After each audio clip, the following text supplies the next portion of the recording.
காலையில் நம்ம வீட்டில் என்னங்க சேமியா உப்புமா காலை டிஃபன்.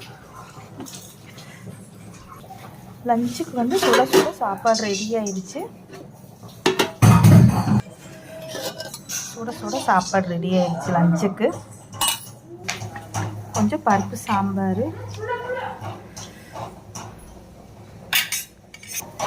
அதுக்கப்புறம் கொஞ்சம் மிளகு ரசமும் ரெடி ஆயிடுச்சு. அதுக்கப்புறம் குருமா வெந்துட்டுருக்குது. சூப்பரான கறி குருமா வெந்துட்டுருக்குது. கத்திரிக்காய் பச்சை வரை எல்லாம் போட்டு தேங்காய் அரைச்சி ஊற்றி வைக்கிறது இந்த குருமா சரியான டேஸ்ட்டாக இருக்கும். அதுக்கு தொட்டுக்கு வடகம் வறுத்துட்ருக்குறோம். இந்த வீடியோ பிடிச்சிருந்தா மறக்காமல் நம்ம சேனலை சப்ஸ்கிரைப் பண்ணுங்கள், லைக் பண்ணுங்கள். தேங்க்யூ.